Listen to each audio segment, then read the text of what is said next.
ನಮಸ್ಕಾರ ಸ್ನೇಹಿತರೆ. ನಾವು ಪ್ರತಿ ವರ್ಷ ಯುಗಾದಿಯನ್ನು ತುಂಬ ಸಂತೋಷದಿಂದ ಆಚರಿಸ್ತೇವೆ.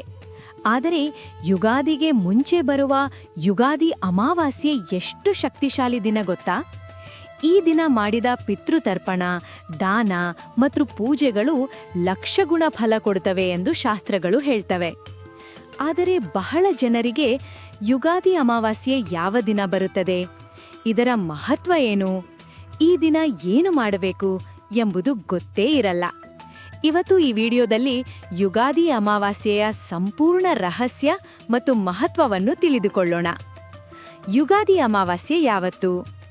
ಯುಗಾದಿ ಅಮಾವಾಸ್ಯೆ ಎಂದರೆ ಯುಗಾದಿ ಹಬ್ಬದ ಮುಂಚೆ ಬರುವ ಅಮಾವಾಸ್ಯೆ.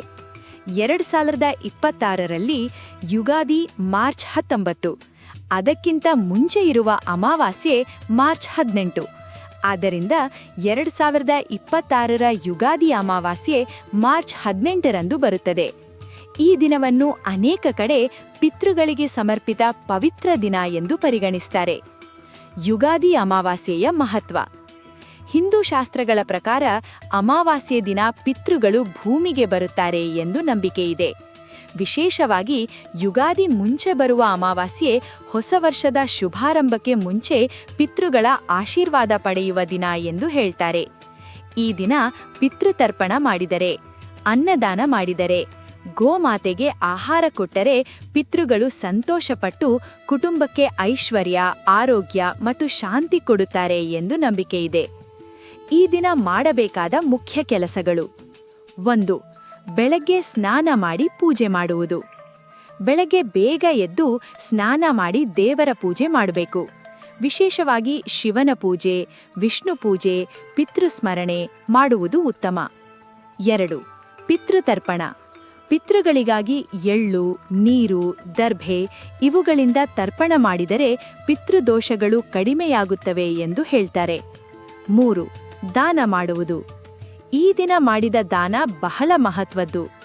ಉದಾಹರಣೆಗೆ ಅನ್ನದಾನ, ಬಟ್ಟೆ ದಾನ, ಎಳ್ಳು ದಾನ, ಹಣದ ದಾನ ಇವು ಮಾಡಿದರೆ ಪಾಪಗಳು ಕಡಿಮೆಯಾಗುತ್ತವೆ ಎಂದು ನಂಬಿಕೆ ಇದೆ. 4. ಹಸುವಿಗೆ ಆಹಾರ ಕೊಡುವುದು. ಗೋಮಾತೆಗೆ ಹುಲ್ಲು, ಬಾಳೆಹಣ್ಣು, ಅಕ್ಕಿ ಕೊಟ್ಟರೆ ತುಂಬ ಪುಣ್ಯ ಸಿಗುತ್ತದೆ. ಈ ದಿನ ಮಾಡಬಾರದ ಕೆಲಸಗಳು. ಯುಗಾದಿ ಅಮಾವಾಸ್ಯೆ ದಿನ ಜಗಳ ಮಾಡುವುದು, ಯಾರನ್ನಾದರೂ ನೋಯಿಸುವುದು, ಕೆಟ್ಟ ಮಾತು ಮಾತನಾಡುವುದು ಇವುಗಳನ್ನು ತಪ್ಪಿಸಬೇಕು. ಈ ದಿನ ಶಾಂತವಾಗಿ ಭಕ್ತಿಯಿಂದ ದೇವರನ್ನು ಸ್ಮರಿಸುವುದು ಉತ್ತಮ. ಸ್ನೇಹಿತರೆ, ಯುಗಾದಿ ಹೊಸ ವರ್ಷದ ಆರಂಭ. ಆದರೆ ಅದಕ್ಕೆ ಮುಂಚೆ ಬರುವ ಯುಗಾದಿ ಅಮಾವಾಸ್ಯೆ ನಮ್ಮ ಪಿತೃಗಳ ಆಶೀರ್ವಾದ ಪಡೆಯುವ ಅತ್ಯಂತ ಪವಿತ್ರ ದಿನ. ಆದ್ದರಿಂದ ಈ ದಿನ ಪೂಜೆ ಮಾಡಿ, ಪಿತೃಗಳನ್ನು ಸ್ಮರಿಸಿ, ದಾನ ಮಾಡಿ, ಹೀಗೆ ಮಾಡಿದರೆ ಹೊಸ ವರ್ಷದಲ್ಲಿ ಶುಭ ಫಲಗಳು ದೊರೆಯುತ್ತವೆ ಎಂದು ಶಾಸ್ತ್ರಗಳು ಹೇಳ್ತವೆ. ಈ ಮಾಹಿತಿ ನಿಮಗೆ ಉಪಯೋಗವಾಗಿದ್ದರೆ ವಿಡಿಯೋಗೆ ಲೈಕ್ ಮಾಡಿ, ಶೇರ್ ಮಾಡಿ. ಮತ್ತಷ್ಟು ಆಧ್ಯಾತ್ಮಿಕ ಮಾಹಿತಿಗಾಗಿ ನಮ್ಮ ಚಾನೆಲ್ ಸಬ್ಸ್ಕ್ರೈಬ್ ಮಾಡಿ. ಧನ್ಯವಾದಗಳು.